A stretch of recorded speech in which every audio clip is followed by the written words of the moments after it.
Hi, എല്ലാവർക്കും trading inspire ഗ്രൂപ്പിൻ്റെ മറ്റൊരു വീഡിയോയിലേക്ക് സ്വാഗതം. നമ്മുടെ ഇന്നത്തെ വിഷയം സ്റ്റോപ്പ് ലോസിൻ്റെ മനഃശാസ്ത്രമാണ്. സ്റ്റോക്കുകളിലെ ട്രേഡിംഗ് അല്ലെങ്കിൽ ഫ്യൂച്ചേഴ്സ് ആൻഡ് ഓപ്ഷൻ നഷ്ടം നിയന്ത്രിക്കാനായിട്ട് നമ്മൾ സെറ്റ് ചെയ്യുന്നൊരു മെത്തേഡാണ് സ്റ്റോപ്പ് ലോസ് എന്നത് എല്ലാവർക്കും അറിയാവുന്ന കാര്യമാണ്. സ്റ്റോപ്പ് ലോസ് എന്നാൽ നമ്മൾ കരുതിയതിന് വിപരീതമായിട്ട് മാർക്കറ്റ് ചലിക്കുമ്പോൾ ഒരു നിശ്ചിത വിലയിലെത്തുമ്പോൾ ഓട്ടോമാറ്റിക്കായിട്ട് വിറ്റ് നഷ്ടം തടയുന്ന ഒരു പ്രക്രിയയാണെന്ന് നമുക്ക് എല്ലാവർക്കും അറിയാം. ഇനി സ്റ്റോപ്പ് ലോസ് വെച്ചിട്ടും നഷ്ടം പറ്റിയവരാണ് നമ്മൾ കൂടുതൽ പേരും. പക്ഷേ അതിന് കാരണവും നമ്മൾ തന്നെയാണ്. വ്യക്തമായ ചാർട്ടുകളെ വിലയിരുത്താതെ വിപണിയെ പഠിക്കാതെയാണ് നമ്മൾ സ്റ്റോപ്പ് ലോസ് വയ്ക്കുന്നത്. അതിന് പുറമേ തന്നെ നമ്മൾ അപ്ലൈ ചെയ്ത സ്റ്റോപ്പ് ലോസ് ജസ്റ്റ് വന്ന് ഹിറ്റായി പോകുന്നത് നമ്മൾ കാണാറുണ്ട്. അപ്പോൾ നമുക്ക് തോന്നും ഇതിൻ്റെ പിന്നെ ഒരു ഓപ്പറേറ്റർ ഉണ്ടോയെന്ന്. അങ്ങനെയുള്ള ഒരാളാണോ നിങ്ങൾ? അങ്ങനെയാണെങ്കിൽ ഈ വീഡിയോ തീർച്ചയായിട്ടും നിങ്ങൾക്ക് ഉപകാരപ്പെടും. ആദ്യം നമ്മൾ പറയാൻ പോകുന്നത് സ്റ്റോപ്പ് ലോസിനൊരു മനഃശാസ്ത്രമുണ്ട്. അതെന്താണെന്നുള്ളതാണ്. ട്രേഡ് ചെയ്യുമ്പോൾ 90% ആൾക്കാരും സ്റ്റോപ്പ് ലോസ് വയ്ക്കാറുണ്ട്. പക്ഷേ അതിന് പിന്നിലൂടെ നമ്മുടെ മനസ്സ് കടന്നു പോകുന്ന ചില വൈകാരികമായ നിമിഷങ്ങളും ഉണ്ട്. അതിനെയാണ് നമ്മൾ വിശകലനം ചെയ്യുന്നത്. അതിനെയാണ് നമ്മൾ സ്റ്റോപ്പ് ലോസിൻ്റെ മനഃശാസ്ത്രം എന്ന് വിളിക്കുന്നത്. അതിലെ ഏറ്റവും പ്രധാനപ്പെട്ട ഘടകം എന്ന് പറയുന്നത് നഷ്ടം സമ്മതിക്കാനുള്ളൊരു അവബോധം ഉണ്ടാക്കുക എന്നുള്ളതാണ്. സ്റ്റോപ്പ് ലോസ് എന്ന് പറഞ്ഞാൽ ലാഭം ഉണ്ടാക്കാനുള്ളൊരു ടൂളല്ല, മറിച്ച് നഷ്ടം നിയന്ത്രിക്കാനുള്ളൊരു ഉപാധി മാത്രമാണ്. എന്നാൽ സ്റ്റോപ്പ് ലോസ് ഹിറ്റാകുമ്പോഴേക്കും അത് നമുക്ക് അധികം നഷ്ടമുണ്ടായിട്ടില്ലല്ലോ എന്ന സന്തോഷത്തെക്കാളേറെ സ്റ്റോപ്പ് ലോസിൽ വന്ന നഷ്ടത്തെക്കുറിച്ച് സങ്കടപ്പെടുന്നവരാണ് നമ്മളിൽ അധിക പേരും. അവിടെയാണ് നഷ്ടം സമ്മതിക്കാനുള്ളൊരു പക്വത നമ്മൾ കാണിക്കേണ്ടത്. സ്റ്റോപ്പ് ലോസ് ട്രിഗർ ചെയ്യുമ്പോൾ സാധാരണ നമ്മളെ സംബന്ധിച്ചിടത്തോളം ചില പ്രതികരണങ്ങളൊക്കെ നമ്മുടെ ഭാഗത്തുനിന്നുണ്ടാകും. അപ്പോൾ പോയി അടുത്ത ട്രേഡ് എടുക്കുന്നതിന് പകരം നമ്മൾ ചെയ്യേണ്ടത് ഈ സ്റ്റോപ്പ് ലോസ് വന്ന് ഹിറ്റാകാനുള്ള കാരണം എന്താണെന്ന് പഠിക്കുകയാണ്. ഒരു ട്രേഡറിനെ സംബന്ധിച്ച് അയാൾ വിജയി ആകാനുള്ള ഏറ്റവും നല്ല മാർഗം അതാണ്. ഇനി സ്റ്റോപ്പ് ലോസ് ഉപയോഗിക്കുന്നതിൻ്റെ മറ്റൊരു മനഃശാസ്ത്രം പറയാം.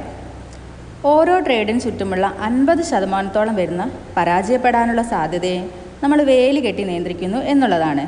ഇതാണ് സ്റ്റോപ്പ് ലോസിൻ്റെ മനഃശാസ്ത്രപരമായിട്ടുള്ള കാര്യങ്ങൾ. ഇനി നമുക്ക് സ്റ്റോപ്പ് ലോസ് എങ്ങനെ വിജയിക്കാം എന്ന് പറയുന്നതിന് മുമ്പ് എങ്ങനെ പരാജയപ്പെടുന്നു എന്നുള്ളതിൻ്റെ കുറച്ച് കാര്യങ്ങൾ കൂടെ നോക്കാം. ചില ആളുകൾ നമ്മൾ കണ്ടിട്ടില്ലേ, മാർക്കറ്റ് ക്ലോസ് ആകുന്നതിന് മുമ്പ് സ്റ്റോപ്പ് ലോസ് ഇട്ട് വയ്ക്കാറുണ്ട്. എന്നാൽ പിറ്റേന്ന് രാവിലെ മാർക്കറ്റ് ഓപ്പൺ ആകുമ്പോഴോ സ്റ്റോപ്പ് ലോസ് ഹിറ്റ് ആവുകയില്ല. അതെല്ലാവരും പരാജയപ്പെടുന്ന ഒരു പ്രധാന കാരണമാണ്. ഇത് നഷ്ടം കൂടുതൽ വർദ്ധിപ്പിക്കാനും ഇടയാക്കാറുണ്ട്. അതുപോലെ തന്നെയാണ് ലോ ലിക്വിഡിറ്റിയുള്ള ലോട്ടുകളിലും സ്റ്റോക്കുകളിലും ട്രേഡ് എടുത്തതിന് ശേഷം സ്റ്റോപ്പ് ലോസ് വയ്ക്കുമ്പോൾ സ്വാഭാവികമായിട്ടും പെട്ടെന്ന് തന്നെ മാർക്കറ്റ് വിപരീത ദിശയിലും പ്രവർത്തിക്കും. അവിടെയും നമ്മൾ പരാജയപ്പെടും. ലിക്വിഡിറ്റി പരിശോധിച്ച് മാത്രം സ്റ്റോപ്പ് ലോസ് ശരിയായ വിലയിൽ സെറ്റ് ചെയ്യുക എന്നുള്ളതാണ് ഇതിനുള്ള പ്രതിവിധി. വിപണിയിൽ വോളാട്ടിലിറ്റി അഥവാ ഉയർച്ച താഴ്ചകൾ വളരെ അധികമാണെങ്കിൽ നമ്മുടെ സ്റ്റോപ്പ് ലോസുകൾ വന്ന് ഹിറ്റായി പോകുന്നത് നമ്മൾ കാണാറുണ്ട്. അതുകൊണ്ട് തന്നെ മാർക്കറ്റ് ഓപ്പൺ ചെയ്ത് ഉടൻ തന്നെയുള്ള എൻട്രിയിൽ സ്റ്റോപ്പ് ലോസ് പെട്ടെന്ന് തന്നെ ഹിറ്റാകാനും സാധ്യതയുണ്ട്. അതുകൊണ്ട് തന്നെ മാർക്കറ്റിൻ്റെ സ്റ്റേബിലിറ്റി ആവുന്നതുവരെ നമ്മൾ കാത്തിരിക്കേണ്ടത് നിർബന്ധമാണ്. ഒരു ഉയർച്ച അല്ലെങ്കിൽ ഒരു താഴ്ച മാർക്കറ്റിൽ ഉണ്ടായതിന് ശേഷം പെട്ടെന്ന് തന്നെ അതിൻ്റെ ഓപ്പോസിറ്റ് ഡയറക്ഷനിൽ അത് നമ്മൾ വിജയിക്കാൻ സാധ്യതയുള്ളതാണെങ്കിൽ പോലും ഉടനെ തന്നെ എൻട്രി എടുക്കുന്നതും അവിടെ സ്റ്റോപ്പ് ലോസ് വയ്ക്കുമ്പോൾ തുടർന്നുണ്ടാകുന്ന കൺസോളിഡേഷനിൽ സ്റ്റോപ്പ് ലോസുകൾ ഹിറ്റാവാൻ വളരെ സാധ്യതയുണ്ട്.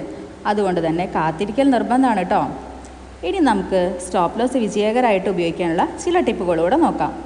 അതിലൊന്നാമതായിട്ട് വരുന്നത് പൊസിഷൻ സൈസിങ് ആണ്.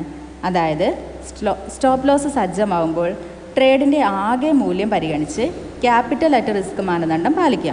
പൊതുവേ ഓരോ ട്രേഡിലും മൊത്തം ക്യാപിറ്റലിൻ്റെ 1% അല്ലെങ്കിൽ 2% റിസ്ക് ചെയ്യുക.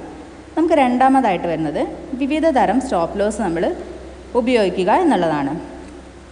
മാർക്കറ്റിനനുസരിച്ചുള്ള സ്റ്റോപ്പ് ലോസുകളാണ് നമ്മൾ എപ്പോഴും ഉപയോഗിക്കേണ്ടത് കേട്ടോ. അതിലൊന്നാണ് ഫിക്സഡ് സ്റ്റോപ്പ് ലോസ് അഥവാ ഒരേ വിലയിൽ തന്നെ സ്റ്റോപ്പ് ലോസ് വയ്ക്കുന്ന രീതി. അതായത് മാർക്കറ്റ് ഏത് സാഹചര്യത്തിലാണെങ്കിലും നമ്മൾ നിശ്ചയിച്ച ഒരേ വില അല്ലെങ്കിൽ ഒരേ റിസ്ക് പിന്തുടരുന്ന രീതി. അടുത്തതായിട്ട് നമുക്ക് വരുന്നത് ട്രയലിംഗ് സ്റ്റോപ്പ് ലോസ് ആണ്. അതായത് നമ്മൾ എൻട്രി എടുത്തതിന് ശേഷം മാർക്കറ്റ് നമുക്ക് അനുകൂലമായിട്ടാണ് നീങ്ങുന്നതെങ്കിൽ അതിനനുസരിച്ച് സ്റ്റോപ്പ് ലോസ് ക്രമീകരിക്കുന്ന രീതി. പൊതുവെ എല്ലാവർക്കും അറിയാവുന്ന ഒരു മെത്തേഡാണെങ്കിലും പലപ്പോഴും ഇത് ആരും ഉപയോഗിക്കാറില്ല. നമുക്ക് മൂന്നാമതായിട്ട് ഇവിടെ വരുന്നത് ATR മെത്തേഡാണ്, അല്ലെങ്കിൽ volatility based stop loss. Average true range ഉപയോഗിച്ച് വിപണിയുടെ പ്രവർത്തന ശൈലി മനസ്സിലാക്കിയിട്ട് സ്റ്റോപ്പ് ലോസ് വെക്കുന്ന രീതിയാണിത്. ഇത്രയും സ്റ്റോപ്പ് ലോസ് മെത്തേഡുകളാണ് നമുക്ക് സ്റ്റോപ്പ് ലോസുകൾ വിജയിക്കാൻ നിലവിൽ നാം കണ്ടെത്തിയിട്ടുള്ളത്. മാർക്കറ്റിനനുസരിച്ച് സ്റ്റോപ്പ് ലോസ് രീതികൾ നമ്മൾ മാറ്റം വരുത്തേണ്ടതുണ്ട് കേട്ടോ. സ്റ്റോപ്പ് ലോസ് വിജയിക്കാനുള്ള ടിപ്പുകളിൽ നമുക്ക് അടുത്തതായിട്ട് വരുന്നത് നമ്മുടെ ലാഭവും നഷ്ടവും നമ്മൾ മുൻകൂട്ടി കണക്കാക്കുക എന്നുള്ളതാണ്, അഥവാ റിസ്ക് റിവാർഡ് റേഷ്യോ. നമ്മളൊരു ട്രേഡ് റിസ്ക് ചെയ്യുമ്പോൾ കുറഞ്ഞത് 1:2 അല്ലെങ്കിൽ 1:3 റേഷ്യോ പാലിക്കേണ്ടതാണ്.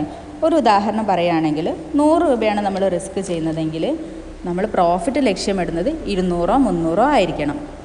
അടുത്തതായിട്ട് സ്റ്റോപ്പ് ലോസ് വിജയിക്കാനുള്ള മറ്റൊരു മാർഗ്ഗം എന്ന് പറയുന്നത് നമ്മുടെ ഇമോഷൻസ് നമ്മൾ ഒഴിവാക്കുക എന്നുള്ളതാണ്. നിലവിലുള്ള വിപണിയുടെ അവസ്ഥ കൂടി നമ്മൾ മനസ്സിലാക്കേണ്ടതാണ്. ട്രയലിംഗ് മാർക്കറ്റിൽ മുമ്പ് പറഞ്ഞ പോലെ ട്രയലിംഗ് സ്റ്റോപ്പ് ലോസ് ഉപയോഗിക്കുക എന്നതും അതുപോലെ തന്നെ റേഞ്ച് ബോണ്ട് മാർക്കറ്റിൽ സപ്പോർട്ട് ആൻഡ് റെസിസ്റ്റൻസ് അടിസ്ഥാനമാക്കി പ്ലാൻ ചെയ്യുക എന്നുള്ളതും, ഇത്രയും കാര്യങ്ങൾ നിങ്ങൾ ശ്രദ്ധയോടെ മനസ്സിലാക്കി ഉപയോഗിക്കുകയാണെങ്കിൽ ഈ തന്ത്രങ്ങളിൽ ഒന്നോ അതിലധികമോ ഉപയോഗിച്ച് കൂടുതൽ വിജയകരമായ ട്രേഡുകൾ നിങ്ങൾക്കും ചെയ്യാവുന്നതാണ്. താങ്ക്